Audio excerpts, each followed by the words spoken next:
Call this meeting to order. Please rise and join us in the pledge.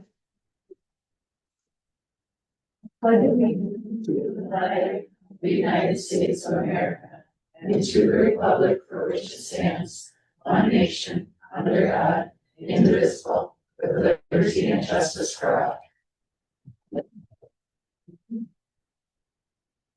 All right, let the roll call show all board members are present except for Eric Stramberg, and I don't see Eric Minks on the Zoom yet, but he may be popping in here. We will move on then to citizen comments. Is there anything on that back there? Oh. Okay. We'll move on then to board member committee reports, and we'll start with Scott. I had MSBA officers training on the 4th, treasurer training on the 11th, and policy 4th. Okay, thank you. Don? I had policy and agenda planning. Thank you. Melissa? We have public engagement, like extra meeting for the legislative platform. And what do we, is the referendum communications, that one? We also, I did the career crawl logistical meeting. That'll be super fun for high school kids, 10th graders, I believe. Then my PTO report, which is not at all school board, but kind of related. I'm gonna give it anyway. We had our PTO counting for our students read it for a readathon, and we had 522 readers overall. They read 171,000 minutes total, and we raised about $1,500. So $15,000. So That's a big difference. yes, raise a lot. And then I just wanted to say, so the intermediate school, so we did a competition this year between the primary and intermediate school, and like who had the most participation, and the primary school did win. However, the intermediate school went up by 11% from last year. So just an extra shout out to like teachers, families, kids, whatever. They really wanted to win, so we're still gonna get them something too. But anyway, so and then a Tiger Care Foundation. And that's it. Thank you. Jen? I had policy committee, public engagement. I attended the high school band concert and the robotics tournament. Thank you. We don't have notes online, so I actually was at the Tiger Care meeting and the public engagement meeting, the referendum communications meeting, and then we had agenda planning last Thursday too. So we will move on then to student council report. Right, toddler and preschool story time with Miss Tiffany is at the Princeton Library next Monday, and baby story time with Miss Amy is at the Princeton Library tomorrow. For the primary, the character trait for February is cooperation, and you could still donate shoes for the all-inclusive playground. For the intermediate, this month is I Love to Read month. No, wait, that was last week. It's Read My Shirt Day on February 27th. For the middle school, the 8th grade parent information night is on Thursday for upcoming 9th graders. Students are working on ways to stay engaged this month. Students are celebrating the fact that February is a month dedicated to reading. There's a 1 book challenge. All students will be encouraged to set a goal of reading at least 1 book during February. Once completed, students can turn in a book tracking to earn a prize. There's Mystery Reader Tuesdays and TA. Every Tuesday during TA, students will listen to an anonymous staff member read an excerpt from a book and try to guess both the reader and the book. Poster contest. Students can participate in a reading themed poster contest running throughout the month. Materials can be picked up in the office, and the due date is February 27th. Book TikTok opportunity. Students will also have the option to create a short book talk style video sharing or recommending a book they enjoy. They will hold flex sessions with instructions. The high school, Princeton got 7th in the speech meet on Saturday, with many students placing in both levels of finals. Saturday, Letters of Love had a fundraiser with Coffee Corner. Portions from the people who bought a strawberry macchiato went to Letters of Love. The high school choir concert is next Monday. The blood drive is tomorrow, and the senior just desserts is on Thursday. All right, thank you very much. Superintendent report, Pat. Sounds good, thank you. Again, a couple of busy weeks. Do want to start off by saying, yeah, I saw some of the cool events like the robotics competition was fun. The band concert was great at the high school, and then a lot of sports games that I've been at. And before I forget, if anybody's still looking for a raffle ticket for the Lions, as a Lion, I have 3 tickets left for $100 each. The event happens on Sunday, so. Tiger Care, we did talk a little bit about can we move into having our Tiger Care program go again. I've been talking at the foundation. We talked a little bit about it. Then I had a meeting with the urgent care provider. There's some things logistics we need to work out. And we actually had a meeting with Jeremy and the new RN for our school, Jessica Tweeter, and we talked a little bit about there. We're going to follow up with the urgent care to see if this is feasible or not feasible. It'll probably be next year if we do have that happen. Continue to have our weekly referendum prep meeting on Wednesdays, so that will continue again tomorrow. And we are just kind of putting strategies together as we go. For those that may have heard, that we do have a community group that we're going to try to meet with next Monday. So hopefully we'll get some of our community members involved with this one as we go out.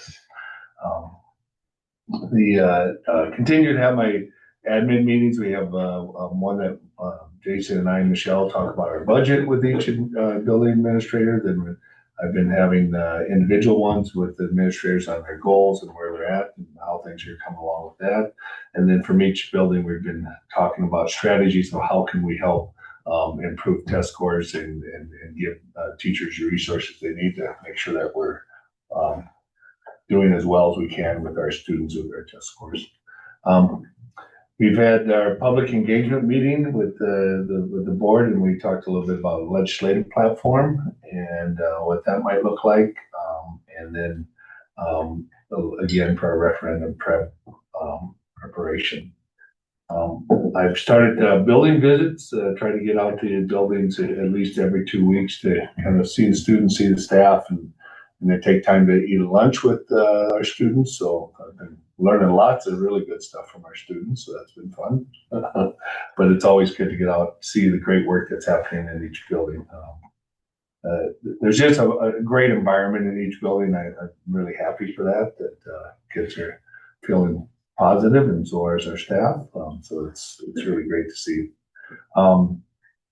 I met with the chamber. Kim and I had a kind of conversation of continuing how we partner, and the chamber is such a good supporter of our school, and they partner as much as they can. And again, we have our monthly administrative leadership meetings, and then we have administrative PLC meeting to make sure that we're following the MTSS platform and how we do that, setting up the structures.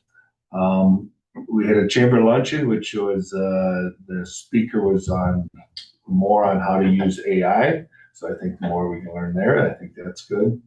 I did have a meeting with the city administrator and just talked about kind of logistics of how we partner with the city. So a lot of those conversations were really good. Had an opportunity to go out with the 4th grade to the National Wildlife Refuge and had their field trip out there. Learns all kinds of things, so it was kind of fun. And then last few things, we had our board agenda planning meeting, discussed different topics there. I did get a chance to go out and see Glenn Metalcraft and get a tour of the building and meet with Dan Batnode and just talk a little bit about how we might partner with his manufacturing company and along with some others. Had a really good conversation with the principal at Eden Prairie Spanish Immersion Program, and they use the same curriculum as we do, and so there's a lot of similarities. And we're going to actually do a site visit with the Spanish Immersion teachers coming up here in early March, so that'll be a nice thing to see. And the last thing I had was the policy meeting that we just finished. A lot of those were going to be what's recommended by Minnesota School Board Association. So for that's my report. Thank you. All right, thank you. We will go on to item number 6, approve the agenda. Is there a motion to approve the agenda as presented? Motion's been made by Melissa. Is there a second? Second. Second by Don. Any comments or questions? All in favor, say aye. Aye. Opposed? All right, agenda is approved. Item number 7, discuss and act on previous board meeting minutes. Is there a motion to approve those minutes as presented? So moved. Motion's been made by Scott. Is there a second? Second. Second by Jen. Any comments or questions on the minutes? Hearing none, all in favor say aye. Aye. Opposed? All right, minutes are approved. Item number 8, consent agenda. Is there a motion to approve the consent agenda as presented? Motion's been made by Jen. Is there a second? Second. Second by Melissa. Any comments or questions on the consent agenda? Hearing none, all in favor say aye. Aye. Opposed? All right, consent agenda is approved. We're on to our first information item. I think we have this spelled wrong. Is it AIPAC? Yes. Concurrent. I think I saw it with That's an E also. That's Cal. Cal says yes. Yes. That's our next item on the agenda. Were you gonna say something, Cal? I just want to say how much I've enjoyed the job. This is my second year on the job, and I have a presentation for everyone. And if you have any questions for me afterward, I definitely entertain those questions.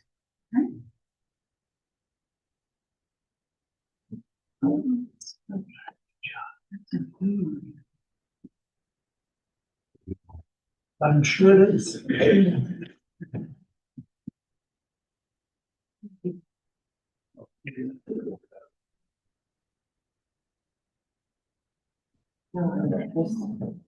It was saved in the agenda. There is. At the file. Is it? Yeah. But that was something else. Video or is it? Yeah. It's, Or it's the actual. First. yeah.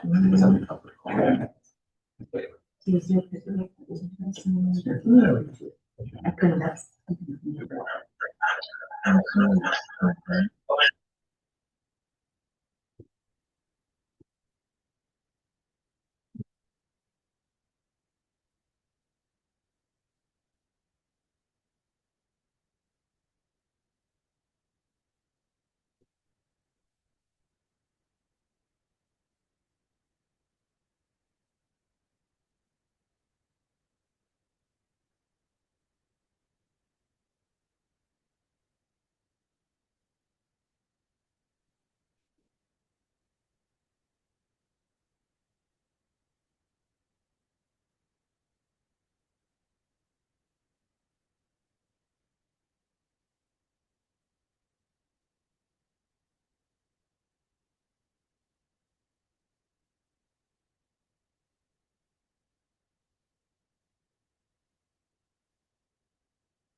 You on?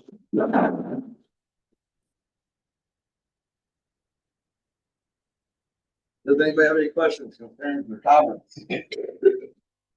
Busy. Yeah, definitely stay busy, yeah. Actually, I had a I parent this morning that had found an eagle that was passed away down in the ditch on Dolphin Street and Highway 95, so I went down and recovered it this morning. I smudged with it and I laid my tobacco and I recovered it in a good way. So we have all kinds of feathers for our graduates and crafting feathers and things like that. Yeah, it was a gift, which You are doing a fantastic job with this. Appreciate you. Blown away. Thank you, make wish.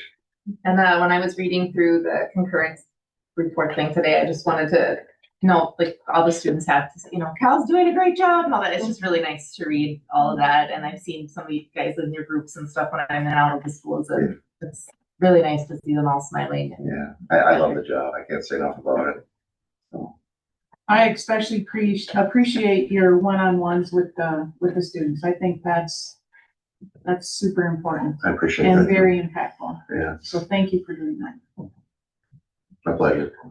Just a quick comment. I know I was able to join your parent, your meeting, and it was great to meet the parents, the families, and just see Cal's work. But just from my experience of seeing other programs throughout the state, this is one of the best programs I've seen. So thanks for all the work you do.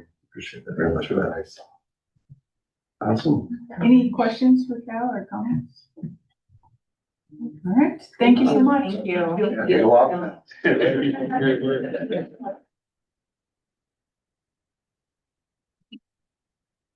right, our next online Minnesota.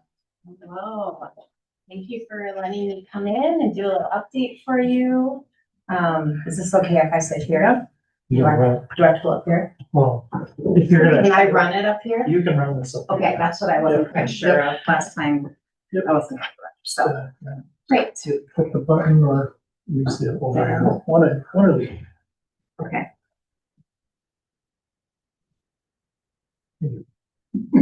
Jason, just, do you want me to click this one? Oh, that one, okay. Okay. All right. Okay. Yeah. Awesome. Well, thanks again for letting me come in and talk a little bit about online. Most of you I know, my name is Rebecca Fuller and I'm the principal of the K-12 online program. So let's see. Well, yeah, I just want to start out with, the core part of online is our mission for our district and our vision. The one area that we really focus on as a total program is building those effective relationships. Without those relationships for these kids, that's how we motivate, that's how we engage them and promote that learning and that accountability piece. Let's see here. Oh, she did not upload my new one. The robots in the classroom. Was there a different one that's? The next slide I have says robots in the classroom. Yeah, and this is not on here. Yeah, I should see the robots in the classroom. Is there a different one that's on here? You just didn't Not know. on there. I think the one that Emily had out, and I think she puts like Yeah. a stationary one from the last one. She puts a new one. She updated a new one. Okay. Well, I wanted to start with kids in my presentation. So in all of your information there, you'll see some pictures.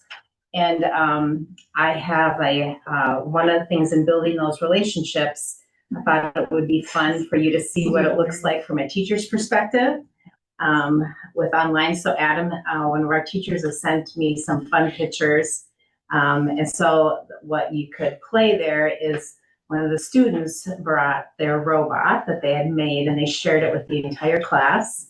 And this was actually a Princeton student that is in robotics. So it was kind of fun. So please feel free to watch that. It's super cute. And he's so proud. And I love hearing the kids respond and go, oh my word, that's so cool. So it's super fun. So,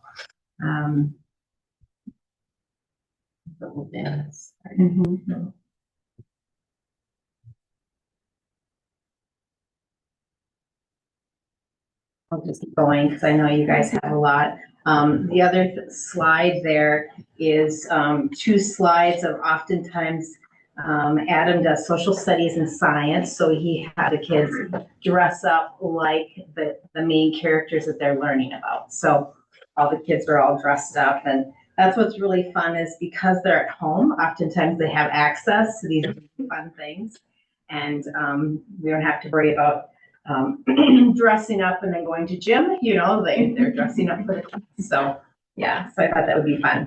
Why don't I go ahead and just talk a little bit about just numbers from last year. I thought that would be interesting. I know I came mid-year last year, but it might be interesting for you to kind of just see how we ended up.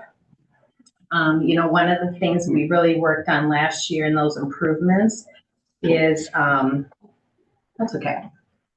You guys have access to the pictures, so you can peek at them, so it'll be fine. Oh, there it is. Yeah, it doesn't look like a lot. Great. Do you want me to play the robot one? Sure, let's do it. Should we do it? I'll just do this one. It's only.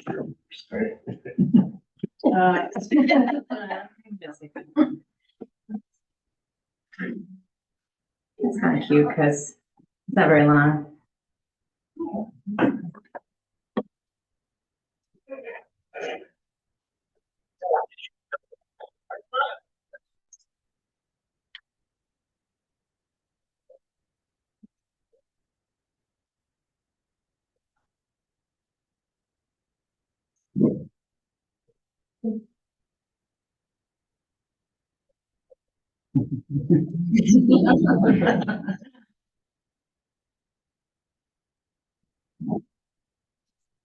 So one of the things that's kind of interesting is you can see that the teacher is admitting kids all at the same time as he's letting someone present at the beginning. So that's part of that transition for him. So oftentimes the kids will bring things that they can share with the class, and that's kind of how we promote that good connection with kids and making them having them be able to share a little bit about them that's unique. Mm-hmm.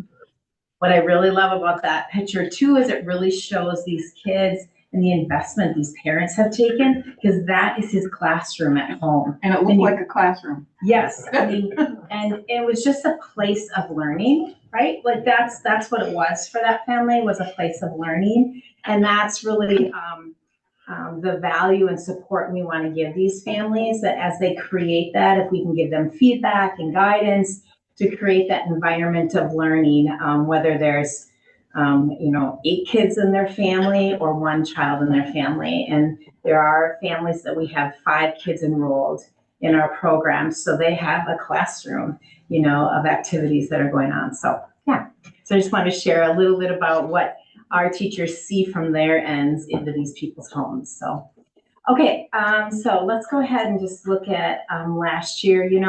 You guys can look at all those numbers. I think it's pretty clear. Couple pieces I wanted to talk about was last year in the 9-12, we really wanted to watch our passing rate. right? This year, I'm gonna do more of that in the K-8, but our passing rate for our 9-12 is really important. That's working on our graduation requirements. So last year, we ended the year at 84%. It's kind of that average. We have the 86, 87, 84, you know, it kind of all goes in there. So I think that's great.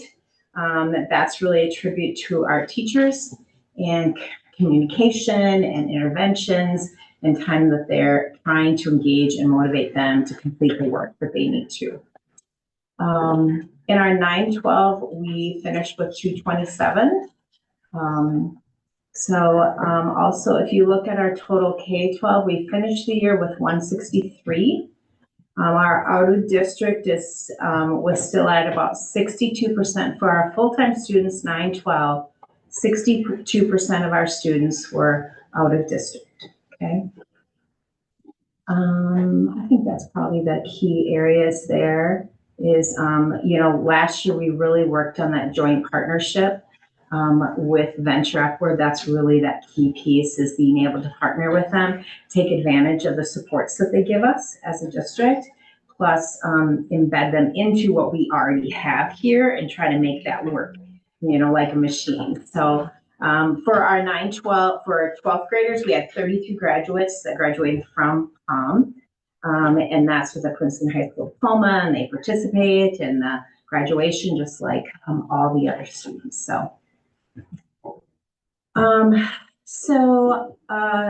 For K-12, I thought it might be interesting, again, for some of you who didn't see this last year, to kind of understand what does it look like in the K-8 program. I think two key pieces that are unique is that onboarding. So how do we onboard them and get them all the information and train them and teach them and engage with them in the learning process. And then there's the learning. The onboarding, one of the key pieces for online is our teacher coach idea. So every family has a teacher coach. And so that family, and especially in the elementary, they might have 5 kids as the Finlays have, or they might have 1 child, but then it's almost like a homeroom, but that family is with that one teacher coach for communication. So that's really kind of a key area that you can really train the family and work with them, give them feedback on routines and how this would help, and kind of look at them like a classroom, like we saw in the beginning, like they're looking at it as one piece. The other thing is we also have some enrichment courses that we're offering all throughout the United States. They're 8-week rotations, and students sign up for as many as they want. So maybe it's learning how to play guitar or science in the kitchen, and they join these Zooms that are taught by adventure teachers throughout the United States. And so then that's scheduled maybe for 5 o'clock on Wednesdays, and then they go to that. So I've gotten a lot of great feedback. Again, they can take as many as they want. So some people have really taken advantage of them. Basically, they are electives and enjoyment things that they can help make just for them. We also have an online book club, which is really great. I know one of the pieces for next year we're going to be working on is kind of that reading pledge and promoting that, just like Princeton does, because that's more of a Princeton way, is the reading pledge. So we're kind of getting that all into place so we can kind of promote that at the beginning of the year and get kiddos on stage. So the Venture School is local here and all throughout the state of Minnesota. That's an in-person time that they can go for the day once a week. There's field trips, all kinds of activities, and these are all things that are organized by that partnership with Venture. So when you think about what we kind of get for our money, I would say, right? Like we have a partnership with them, part of that is financial. And these are things that are offered all through them. I don't plan them, and we don't pay anyone else to plan them. So it's great, because these families have field trips twice a year, where it's an all-school field trip somewhere like at the Science Museum or places like that are all scheduled, and all the kids will go and participate in families. So They really enjoy those things. It's kind of neat, something unique that our online program offers that other ones don't. Yeah, and then our venture rewards. So the learning, remember again that this is, it's primarily an asynchronous, but they have lots of choices. They can choose to go to a live session, as I showed with Adam, as Mr. Barth, and I got some other pictures in here. Or they can choose to do a portfolio showing proficiency of a standard, or they can choose to just go in the learning lab and do the work all by themselves and show that proficiency weekly. Okay. We also have some advanced academics that we are using in the district, and that is something very unique to our program. We are continuing to streamline that, and we have families that come to us knowing that we offer that, and that other programs in the district or the state do not offer that. So that's something that we've created for families. So here's a math class. These are a little older pictures right now. Adam has about 20 kids coming to his live sessions. I know he's been a little nervous about that with me, saying, what do I do with 20 of them, and trying to make everything, individualized, that you're talking to every student, because you can't just walk by them to create a little connection. Like it's more energy when you have to just call on them and get their attention. And so, yeah, interesting.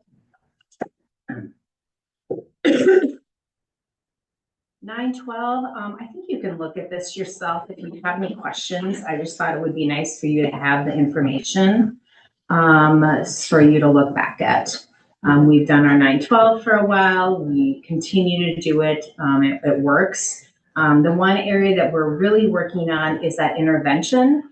So this is the second year we've continued with a seminar success class. So all students that generally first start with online or are struggling with some of their routines so that they're successfully passing all their classes, they can take a seminar success class, which is basically a guided study hall with lots of support and routines and accountability, and they meet one-on-one with the teacher. Jade Joseph Villar teaches that, and I think she has 48 kids in that class right now. And so she works, and it's great. Like those kids, we've seen dramatic change in, that rate of success will definitely go up. We know that. So it's all about accountability. So any questions on the 912? While we're here. Okay, great. Okay, so let's look at this year so far. So last year we ended, let's start with our 912. Last year we started with 64. Generally our first trimester is a little lower, and we saw a bump this year and starting at 84. So that's a lot higher of a bump for our full-time kids. We always have around 120 to 130 students at the high school that we offer courses to part-time. Okay. And so that's kind of just ebbs and flows, but always kind of goes up and down. That's what we've seen for that trend data. But our full-time kids, we've seen a bump this year. We started 84, we're at 89. Usually our third try, we're in the 90s, hitting that 100 cusp, we'll see. We are trying to manage our part-time kids so that they're only taking 1 to 2 classes online rather than 3. Our students that are taking 3 classes for our high school students part-time, it's really that intervention for that emotional support or a health concern or something, rather than have them transfer to online when we know they can't quite manage it. We're going to try to keep them a part of the day so they can be active and in person, and then do a little online so maybe they leave early or they come a little late. So we're trying to strategize ways to use online without sending a child there that's not quite ready for it, or that they don't think it's the best spot for them. So just so you kind of know how we kind of use that. Our passing rate first try was at about 76%, which is fine. I think anything between 70 and 80, I actually feel really good about. If we did the passing rate of Princeton High School, you know, I don't know what that is, but I think it's probably close to what this is. So we'll see this try. I'm kind of pushing some interventions a little bit different this try, and we'll see how that goes. And how we end our year as an average. So in our K-8, we started the year at 166 is where we ended the year. By October 24th, we were at 215. Okay, so that's a little bit of a moving target, our online K-8 is. And so just so you kind of know, our out of district was 177. So 71% of our full-time students try one are out of district. So they're not internal students. They're all out of district for both of our full-time K-12 program. So that's good. Yeah. Right now, I just checked yesterday, so for total for our K-12 program, part-time, full-time, we're at 487 students. And 252 of those are out of district. So we're still at 70%. Okay. Yeah. There's lots of numbers there. Those are kind of the big ones that I want you to be able to see and understand. We did have a new curriculum this fall. That was a big initiative. We have Edmentum owns Apex, and we've used Apex for 3 years. And because Edmentum bought Apex, now they're trying to change into Edmentum as the curriculum. So we implemented courseware. Still an excellent course. We feel really good, but of course, implementing a new curriculum was a little, yes, technology is always a little crazy. So this fall we implemented that, and that's going great. We see a lot of positives in that, so in the change. All right. I just throw some additional data down here. You know, I already talked about the 160 students. How about withdrawing? I think that's interesting data too for you as a board, possibly. As of 9/1 to 9/2, like that first day, right in September, we had 35 that withdrew from the previous year. Okay, some withdraw earlier in the summer. I don't know how perfect that number was, but we'll continue to kind of watch that. So from November 9th till currently, we've only had 20 students leave. That's good. I feel really great about that. And the ones that left primarily went back in person. We actually only had one transfer to another online program, and we're asynchronous, so they just needed more routines for their child, so that a lot of elementary onlines, you go to a time and it's all scheduled out your whole day. We are not like that at all, and they wanted that. Most people come to us because they don't want that all day screen time. And so, yeah, so that I think that's an interesting point and data for you all to see. We're at about 10% of our IEPs for our K-8 program, or 10% of our students are on IEPs from our K-12 program. So that's great for our K-8. Our K-12, our 9-12 is a little higher. That's more aligning, which I didn't actually calculate it. I just was kind of focused on that K-8 because some of those fears from the board are, we're going to be able to manage the IEPs? Are we going to be able to manage a lot of those things? And I think we're looking pretty good at that. So I have another picture for you from, I think this is from social studies. All the kiddos on here. They're also proud of their work. I love it. So, yeah. Any questions? A lot of data, a lot of information. Sorry. Sometimes it might be nice for you just to look through it on your own and kind of see what it is. Any questions for Rebecca? I've just heard wonderful things about the program, so appreciate it. Yeah. keep growing it, right? Awesome. All right, well, thank you. I'll make a quick comment. Rebecca, you know this well, but I came out of this, I had a 1 year stint as being an online school director, and the numbers you're showing is not reflective of what you see in online schools in the state. It's hard to achieve at this high level of success.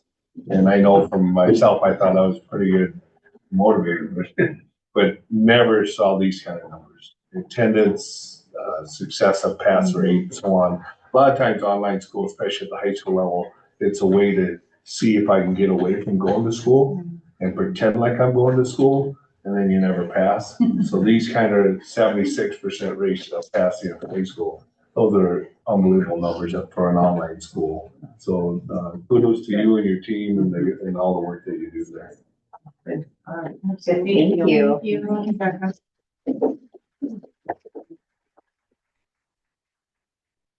Christian services update, Deanna. Okay, welcome.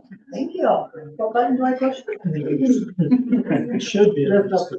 Forward in the chair. Right.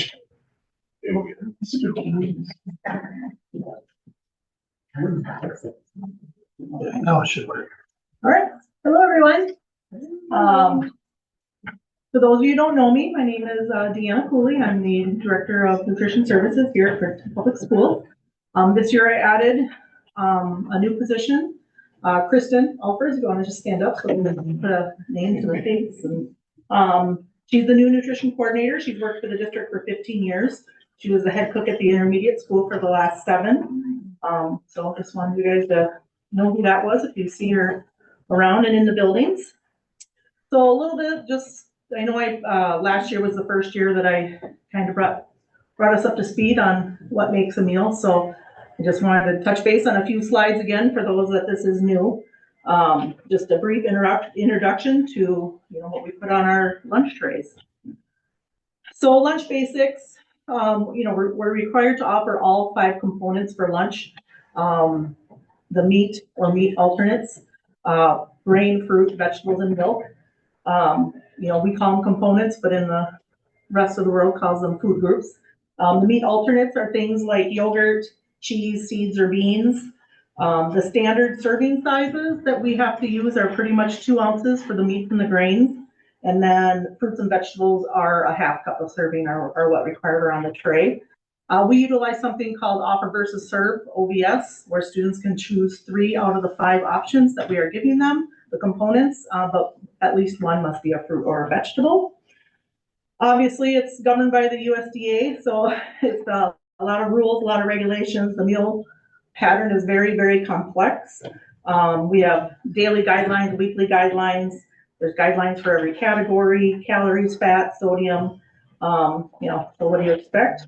And then there's also changes coming, new regulations are coming. So this year was the first year where there was limits on added sugars onto our breakfast cereal, yogurt, and flavored milk. In the 27-28, there's going to be weekly limits for both breakfast and lunch, where we have to be under the 10%. So those are, kind of what we're working on right now. Sodium is a little bit of a harder target to hit. By the school year 27-28, we have to have a 15% reduction for lunch and a 10 for breakfast. So we're kind of really analyzing our recipes. This is going to be one where we're going to rely on our vendor support for them to change their products for us and help us get there. Cheese tends to be the main culprit on the menu, so we might have to see a reduction of some of those cheesy items, limit to once a week or things like that, because that's what brings kind of the most sodium into most of our menus on a weekly basis. And that's what most kids like. I know. I mean, especially the younger grades. I know. So if we see a little less cheese on the menus, that's probably why. Milk, new regulations you probably saw was all over the news about the last month. We can now offer whole milk options instead of just skim or fat-free. Kemp's is our current milk provider. I did talk to them. They said that they will be offering it next school year, but there's caveats with all of this when they change something. Those extra, the fat is exempt from being added into your weekly totals that you have to meet, but the calories do have to be included. So the question becomes, do you want the extra calories to be on the tray, or do you want the extra calories to be in the milk? So I'm not quite sure. And I also found out that you can't have the whole milk at breakfast, only at lunch. A lot of moving around of things. I know, I don't make the rules. Talk to the USDA. But, so we will make the determination, if we bring it in or not. I would love to bring it in, but we'll see if it works for our program, and we'll go from there. And then also this year is the first year of something called Buy American, where we now have to track all of our non-domestic purchases and food. As you can kind of probably imagine, that's a lot. So for this school year, we have to be below 10%, and as you can see, the percents, they ratchet down 8 and then down to 5.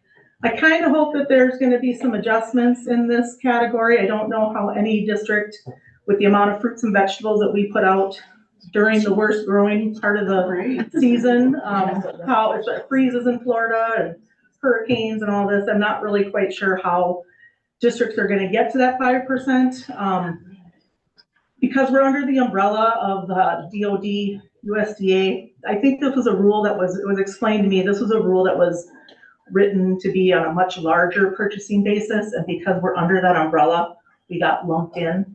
So I think when they start doing their audits and reviews, the year where we have to get down to 5%, and they're gonna see it's just not possible, that they might make some exemptions. Because there's some things that just never even come to the United States. Mandarin oranges, pineapple, bananas, like we don't grow them here, so, they automatically go right to the list of If you things that are walk on. through a local grocery store, you see there's definitely, that would never happen. I mean, everything's Yeah. coming from Ecuador, or Mexico, or, Yeah, it's a lot, and it's a lot of tracking. We have to look at all the boxes coming in. The K-12 suppliers, our vendor suppliers, they pretty much are on board, and they work towards getting this. But for instance, General Mills, huge Minnesota company, you can't get grain in the United States. It comes from Canada, but they make the cereal here in the United States, so it can be said that it's made in the United States then. So there are some loopholes, but it's a lot. So yeah, we're trying to track it the best we can. Our food supplier, Upper Lakes Foods, is being really good about helping us track on our monthly velocity sheets, what products are Buy American, what are not. And we're finding the more scratch stuff tends to be not American, like a lot of our spices and seasonings and side product that we use to make things from scratch. So they want you to make from scratch and use fruit and vegetables, but then they tell you you have to track non-domestic. So I don't know what they want, but you need to come cook in your kitchen for a while. And go, right? Tell USDA that. Come on over, Secretary Kennedy. Yeah. Can I ask what the consequences are if you don't follow the regulations? Is this one of those things like FERPA that nobody's ever paid a fine for? Well, I guess your state audit would not go so well, and That's money, There- right? it's- they can tie stuff back financially. Isn't it FERPA that you haven't paid? Nobody's paid? Okay, well, There's- something. There are maybe some financial tieback that they can, I mean, I don't know anybody who doesn't follow it, so I guess I don't know. The people who don't want to follow it go off the National School Lunch Program. Like Shakopee High School, I think, they voted several years ago to go off and they put it to a vote of their parents, and they wanted to go off so they have the money, I mean, whatever, and they can charge what they want for a lunch, and they're paying for their lunches. Like that's the, I mean, and then you don't have to follow patterns. You can get more than 2 ounces of meat, you can get more than 2 ounces of grain.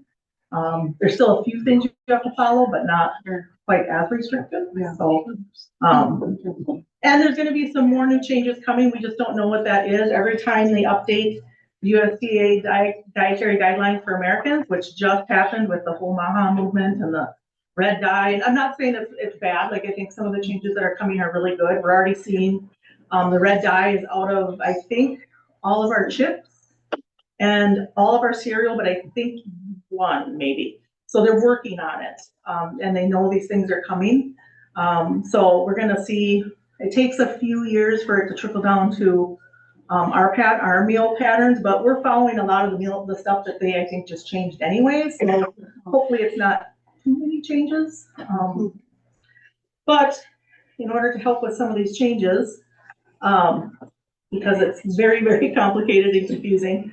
We did purchase some new software to help me monitor the daily, the weekly, the new changes coming in. Every year they'll update the changes in the system. So next year when the sugars, it'll automatically be in there. I don't have to do anything. So it tracks, like I said, all those requirements. It helps us with the daily paperwork, whether it's the head cooks doing them, the daily production records, prep lists and planned meals. It'll assist with ordering so that we're not over ordering or under ordering. It'll do meal per labor hour analysis for us, so we know if we have enough labor on hand for the meals that we're doing or too many. The best part about it is the allergen tracking, and it's more user-friendly for households. So you can even flag everything that has pork in it if you want. So if you want to, do that, or obviously gluten, dairy, all those things. But it'll be a lot more user-friendly for that. Currently, I have to keep that database on our website, and mine's only as accurate as the information I get. They keep the vendor database, so it's automatically updated more regularly. So that's the huge, huge benefit. And there will be all the required information that I need to provide for the MDE audits that I get every 5 years. It's just going to be a click away now, where before it was all manual compilation of all the recipes and crediting and all sorts of things. So that's one thing that I'm really looking forward to in 4 years when I have my next one. So,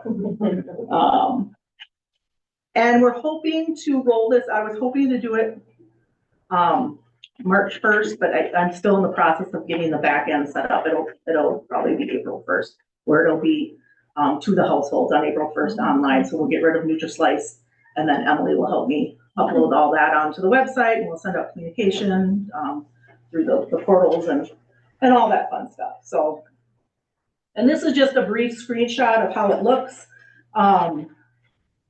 Green is compliant, so green is good. You see, it's kind of hard, but on the screenshot, you can see the green where it says Monday, Tuesday, Wednesday. The green check mark means that day is compliant.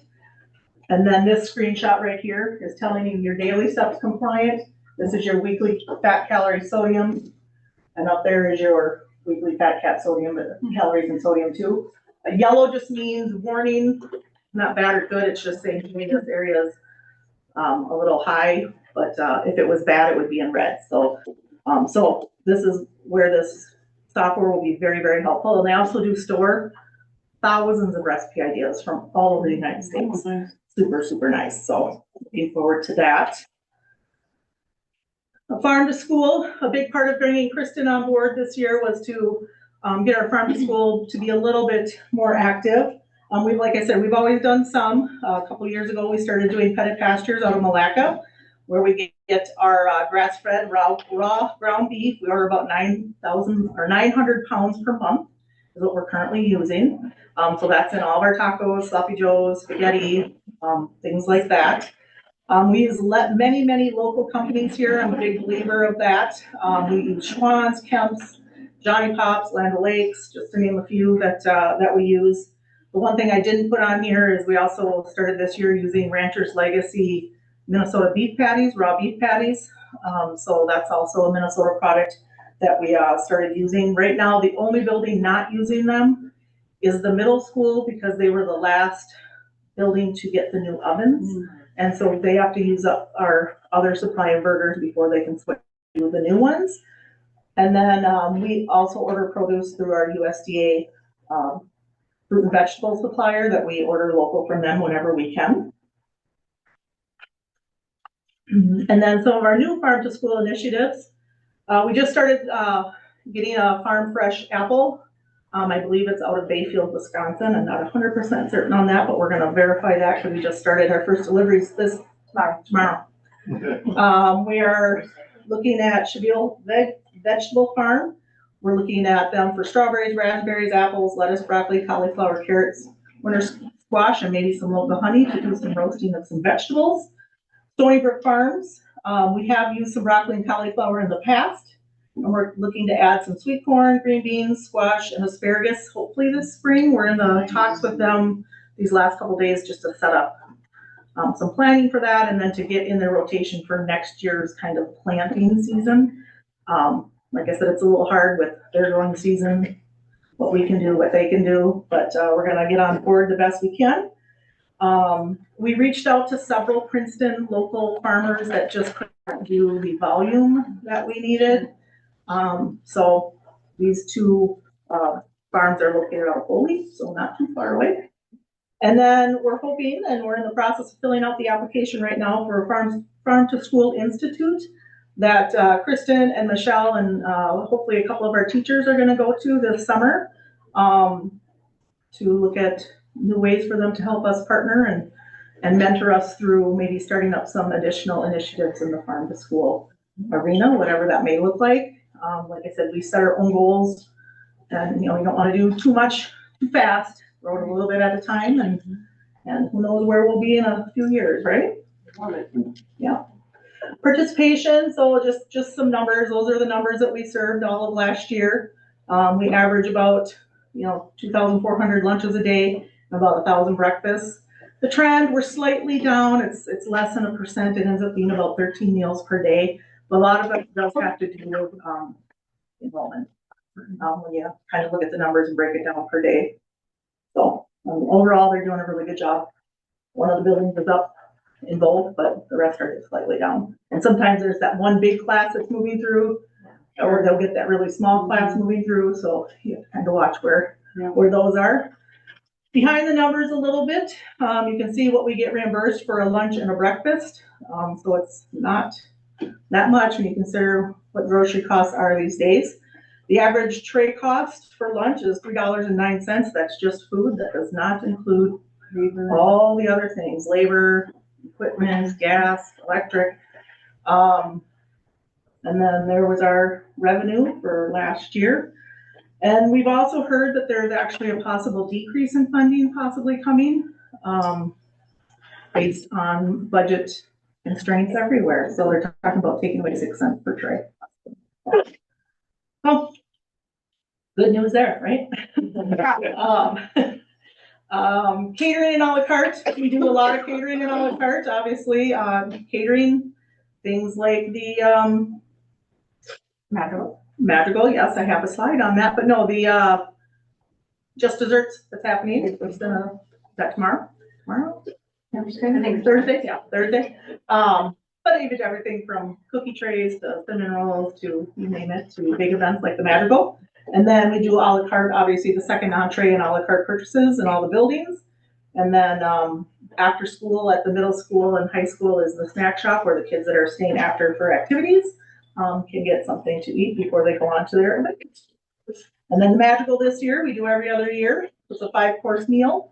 The new ovens this year made all the difference. I never have had so many comments from people just coming up to me telling me how good the food was. Like I have never had that in 13 years I've been here.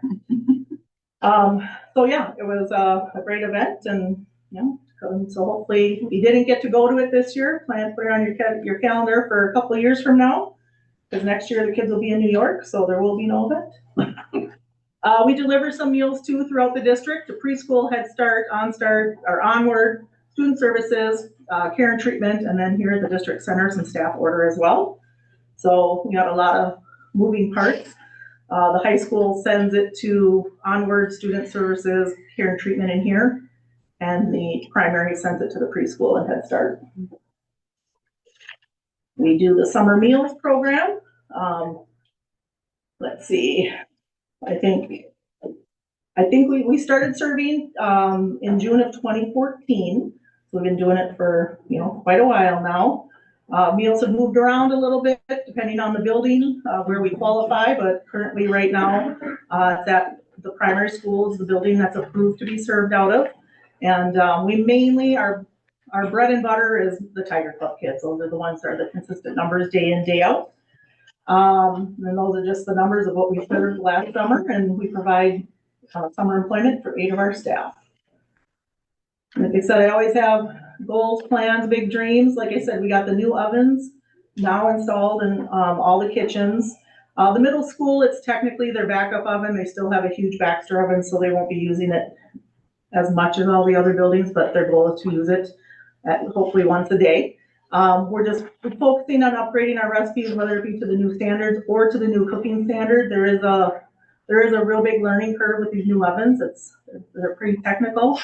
You can put something frozen, like a leftover chili that you want to reheat. You can put a probe in there, put it in the oven, and you just turn the oven on and it'll tell you when it's to 165. It's pretty, you can do overnight cooking. There's a whole bunch of stuff. We're still kind of in the learning phases of our current recipes.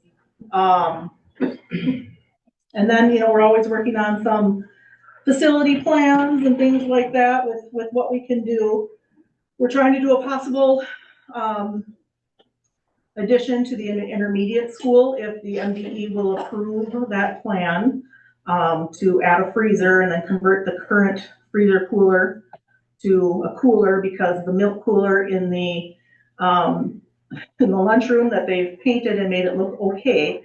It's from the 1960s. We've had a little problem with it, and you cannot replace them anymore. They do not exist. And my current walk-in cooler cannot hold milk. There's just not room for it. It's not big enough. So hopefully the MDE will approve that. And then Michelle and I just talked possibly about if there's a possibility to do a small little addition somewhere on the high school. If they reconfigured the loading dock area possibly to get more storage and prep space at the high school, because they don't have a dry storage room. She can only bring in 4 cases of canned goods every single delivery because she just doesn't have room. The kitchen is very, very small there. If you've never been, take a tour.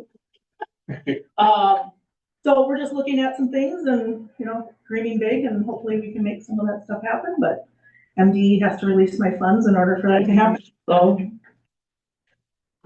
and then the staff, I couldn't do it without the staff. We have fantastic staff members at the primary. We were trying to get new pictures, but I didn't have any updated pictures with all the people in it. So enjoy the fresh fruits and vegetables on the screen.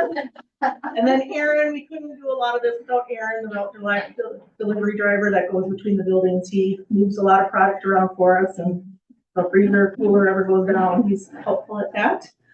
And then, and I guess thank you, and for allowing me to come up and tell you about our program. And if you have any questions,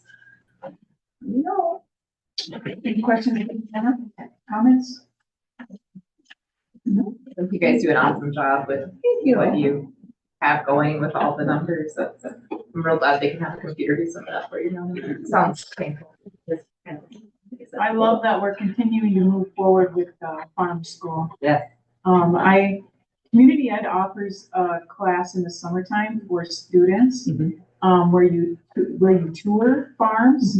And I think there's like a list of, I don't know, maybe a dozen to 15 of them, and they're all in this area.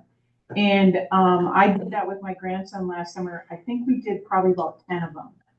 And I, for one, didn't know we had that many farms around here. And number 2, it was so interesting. And one of the farms we did, well, actually we visited Stony Brook, and we visited Pettit Pastures. Okay. Very impressed. Yep. Very impressed with their operations. I mean, there are a lot of hoops they have to jump through in order to provide to schools too. It's not as easy as just me going to the farmer's market and like, hey, they want you to do farm to school, but then there's 20 forms that they have to fill out for. Yeah, he did talk about that during our tour. So, I mean, it was really fun to see all that. So I'm glad that we're taking advantage of, building some partnerships, because we have a lot of farms out here. And like you said, some just aren't large enough, don't have the volume, but there's a few out there. Yeah, so we're gonna, like I said, we're gonna start small, get the ones we can. Yeah, I love it. Go from there. So that's good. All right. Well, thank you. Thanks, Deanna. All right.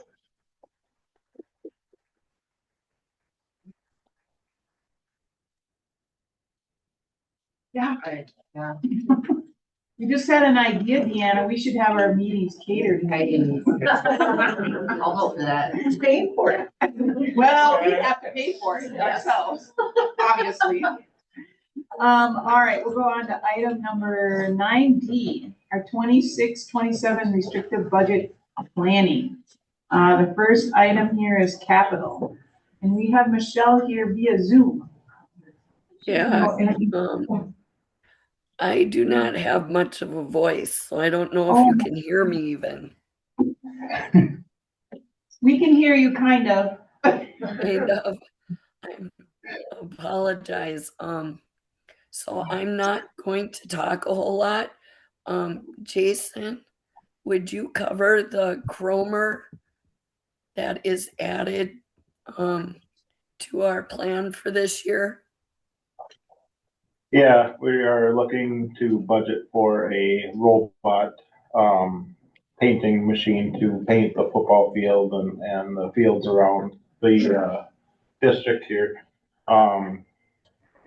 Guess I don't know what to say about it. I guess it's gonna cost, if we buy it outright, it'd be around 70,000.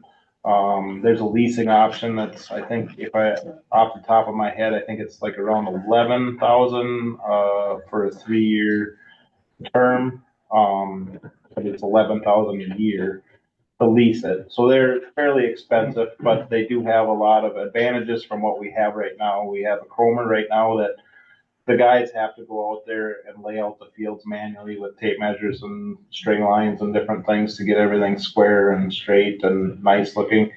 And then it's only as good as the driver to drive down that straight line and stuff like that. So this robot would be a good piece of equipment to add on. So it would alleviate one guy having to be out there to paint the field, and somebody still has to watch it, so they'd have to stay close, but they could do some weed whipping or mowing or whatever. So it would help in that regard to free up some labor. And it's supposed to use a little less paint. Right now we use, I don't remember off the top of my head, but we use quite a bit of paint, and it should cut the paint down a little bit as well. So it would be a fairly good investment, because there's some fields that we can't lay out the way we currently lay out fields as well. So, I don't know what else to say about it, I guess. I don't know if you have any questions. I haven't really seen the demo. I've let my grounds guys do it. I think I was gone the day that the demo happened, but they did a demo last fall, I think, at the high school. And Darren and the grounds guys couldn't say enough good things about it. So I think it is the way to go as far as laying out fields and painting fields. I am going to have a demo of it again this spring. They're going to lay out our lacrosse field at the high school. So I hope to learn a little bit more about it, but right now I don't know a lot about it. We're still researching them and trying to figure out which is the best product out there to move forward with. We did talk about that at the finance meeting. Is that where you can lease them to and like get the new updated Yeah. one? And The leasing option comes with updated software from time to time, and if you have any repairs, it kind of takes care of all the repairs for it. I would imagine there's a lot of repairs, or could be a lot of repairs for it, because it's a sophisticated piece of equipment, I guess. So there could be a lot of repairs needed on something like that. So a leasing option probably would be a better way to go, so that we didn't have to worry about sending it in, waiting for it to come back, and we would still have to do it the old fashioned way at that point in time, you know. So but we plan on keeping the Cromer just as a backup, because obviously things do happen with, you know, sophisticated equipment. So but that's what I know about that. Where are we going from here, Michelle? Jason, just on a note, Oh, sure. I have seen that in action. It's actually where my grandsons go to school in Pequot Lakes. They've had one for like 3 years. Sure. Everybody swears by it. Yeah.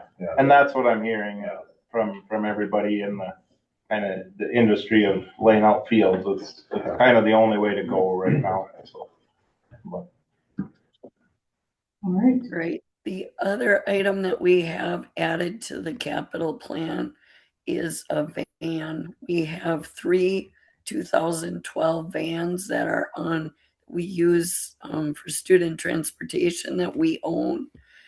We will need to replace one of those. We are still researching which one that would be. And, you know, all of these are plug numbers at this point. We don't have actuals. So I am going to stop talking on capital. I think you can read the rest of the report. All right. LTFM. I'm also going to hand this over to Jason. You want to go through the tuck pointing and the family center water barrier? Yep, I'll go through that. So I have three different, kind of water building sealing processes going on right now. The family center here has a leak over by our cafeteria area, kind of. And they believe it's below grade.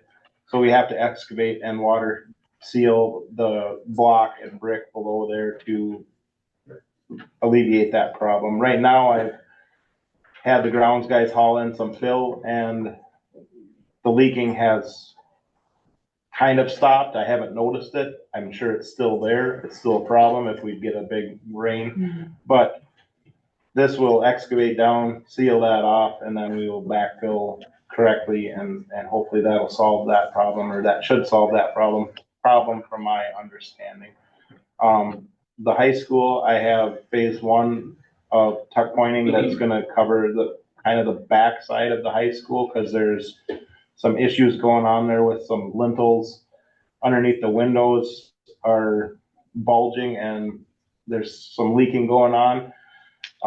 So they'll remove a lot of that brick and replace it and do tuck pointing to basically seal off the building and bring it back to a decent shape, I guess. Basically, it's supposed to take care of all of the tuck pointing for the building and kind of water seal and everything. So if there's any caulk or expansion joints that are failing, they're going to replace all of that and try to basically seal up the building as well as they can. Also at the intermediate, I have a similar project that would be on my list to do the same thing, about half of the building this year, because that's what we can budget for right now. And then hopefully next year do the other half of both of the buildings. So, and it would just go around and basically seal up and take care of any block brick work that needs to be done around the building, and fix up the buildings back to have it in a good condition, I guess. From there, I know Darren wanted the high school tennis courts taken care of, because there's a bunch of cracking on at least the north 5 tennis courts have a bunch of cracking. So we were gonna resurface the playing fields there, because there was a lot of uneven areas in those. So we were gonna have that all repaired.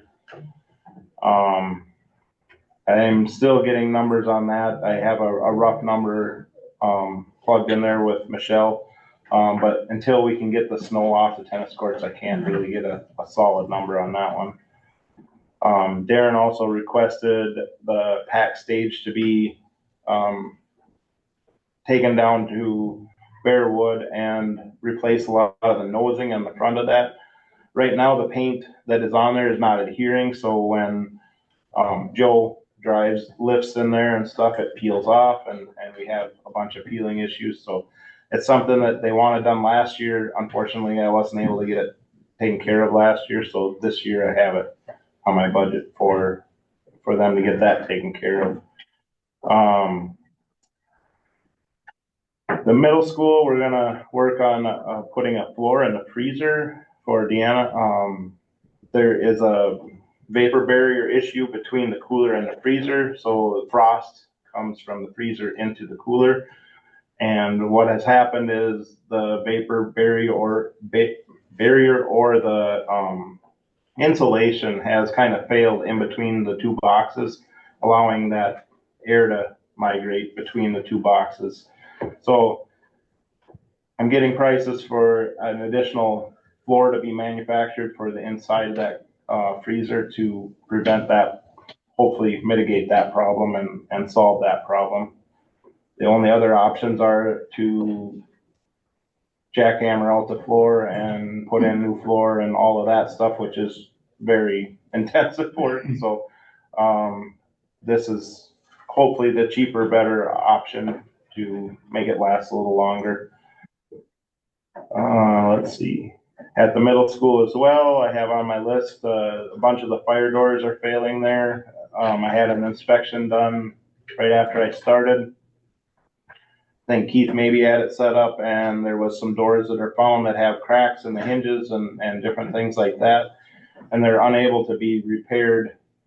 So we have to replace a few doors, and then along with some of the hinge, mounts have to be replaced, and some door closures and different things like that was on their list. So I have that on my list as well.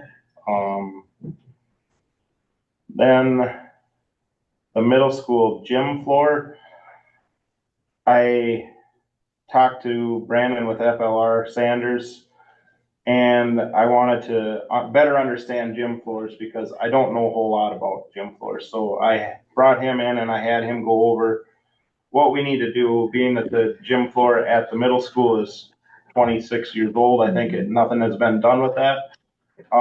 That floor has a whole bunch of layers of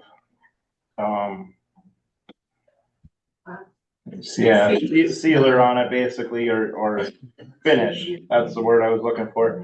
And after time, that becomes its own surface, and it can buckle on its own and cause razor sharp edges to form. And if you go to the Tiger Gym at the high school, you can see some voids where this has already happened, and this has happened some at the middle school already. So when they come through and refinish the floor in the summertime, they sand it all off, and it leaves a void a lot of times in the floor. But these edges are going to start popping more and more the older the floor gets. It's something, if we don't take care of it now, it could be a year, it could be 2 years, it could be tomorrow. It's hard to say when we could have a floor that has quite a few issues with it. So the middle school, being the oldest, is the one that I have on my list for this year, because I was talking to Darren and he said that he likes the way the Tiger gym floor looks, so he doesn't want to do that. Otherwise, that would have been my priority one, because it has more of the areas that have issues in it, but the middle school is the older one and it's the more obvious one. Another thing Brandon talked about is the floor can tend to get less grippy when you have more layers of the finish put on there. So you can have it'd be more slippery basically for the athletes to play on. I guess he recommends, or the industry standard is anywhere between 8 to 10 years to have a floor refinished. So obviously we've went way past that. He said that 12 to 15 years is a better average for when you need to start looking into refinishing floors. So that would I would say the Tiger Gym would be up for this next summer to take it down to the Bearwood, and then they got to put all of their lines in and all of their stuff back in there, and then do another layer of finish. Is that what they're talking about doing at the middle school right now? Yes. So that's what I would be doing at the middle school, is go down to Bearwood, and then they would start over with the finish layers. Basically, they would have to relay out all the floors, and then put the finish over top, and then it start all over again. Basically, then we'd have another 15, 20 years, somewhere in there.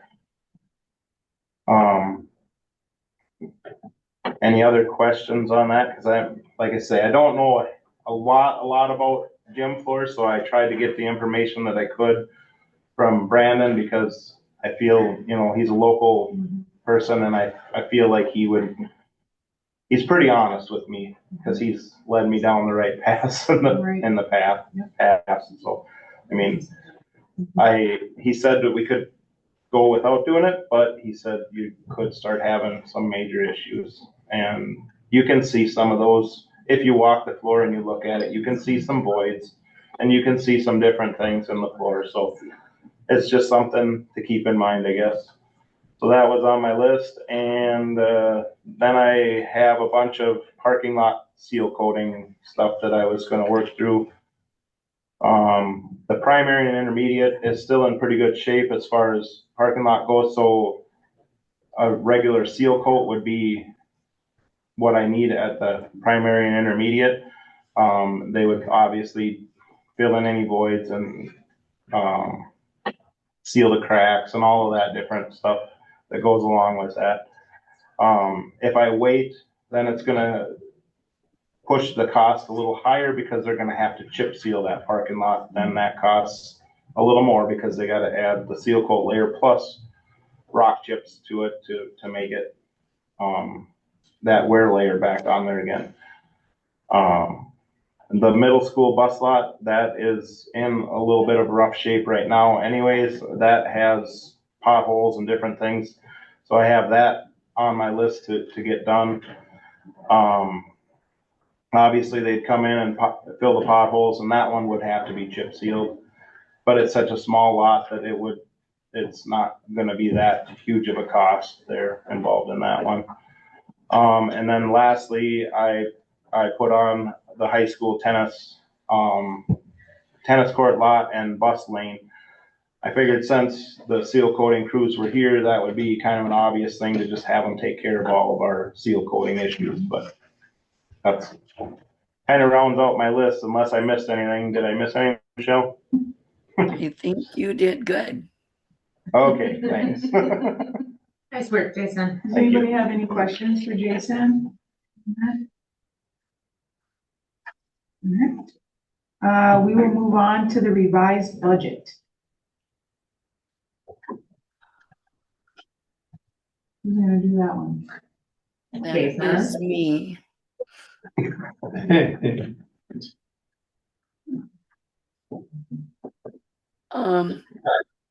Every year we revise the budget. I'm gonna make this really short because I can't really talk. Most of the restricted and unassigned in the second attachment are the same plans that we started with. The number that we're always interested in is the unassigned. At this point, we are looking at a negative 824,000, which is down from 1.4. We have growing enrollment. With that, we have expenses because most of that is in our online program. We've gotten our updated SPED numbers for the year. We have slowed our hiring during the school year, which has helped that revenue actually make an impact. If you have questions, feel free to reach out to me later and I will get you your answers. Thank you, Michelle. All right, we won't ask questions of Michelle now. If you have questions, let her know.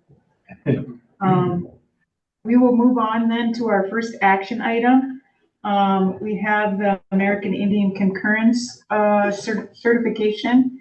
Is there a motion to accept that as presented? So moved. Let Eric have it. I'll We take gotta a let second. Eric I'll have take a that one. second. Motion's made by Eric, second by Melissa. Any comments or questions on that? All right, all in favor say aye. Aye. Opposed? All right, that is approved. We will move on to the school calendar. So one thing changed from the last time that you saw this. The staff development department noticed that we were missing a staff development day in March, which typically we have after second try. And so in doing so, we ended up looking at the calendar and trying to find a spot that would make the most amount of sense without total disruption. And the committee, because initially we were going to look at it as the 8th of March, but that again would have kept all of our breaks in 1 month, and we'd have April and May still with no breaks. And so we're going to be looking to move that staff development day to April 16th, which was a student day. And because of that, we needed to find a student day. And looking at the calendar, there really was not a place to pull another student day unless we went earlier in the school year, which we already had information basically saying when they wanted to start. And so this would adjust December 21st and 22nd to both be student days rather than just having one student day. We would do a 2-day week that week. The nice part of that is it does also give us a additional day where we, by requirements, state requirements, we'd actually be at 171 student days. At 6 hours per day puts us at 1,026 hours. So if for some reason Pat decides to say, hey, we would need more snow days, we would actually have one that we could do without having a makeup day. We'd have our 5 e-learning days plus one, which would be nice, because as of right now, if we were to go over, we'd have to pull, days off of our existing calendar. So that is something that, that's the change that's been made and recommended. It mirrors actually a lot of what our prior schedules looked like in the past. Yeah. I know a lot of staff are disappointed that we couldn't have 2-week vacation, but we also have a lot of family members that are, would prefer not to have a 2-week break as their kids aren't eating or there's other issues to come along with that. So that's the recommendation at this point. That calendar would be put in place. We did have the 27-28 calendar, but because we are looking at a referendum, we want to hold on that until we get a decision made, because if there's construction, that may alter that starting date or end date. And so we're going to hold on that until we know more. So we're just asking for approval of the 26-27 school year. Okay. Is there a motion to approve the 26-27 district calendar and the Princeton Online Minnesota calendar? So moved. Motion's made by Eric Stramberg. Is there a second? Second. Second by Don. Any comments or questions on the calendars? All right, hearing none, all in favor say aye. Aye. Opposed? No, I'm not opposed. I was just late. All right, motion passes there, calendars are approved. Item number 11 is additions to the agenda. We have no additions. So we will move into our closed meeting to discuss grievance. So I need a motion to close the board meeting to discuss the grievance. So moved. Okay, motion by John, seconded by Melissa. Any comments or questions on that? Hearing none, all in favor say aye. Aye. Opposed? All right, the meeting is now closed.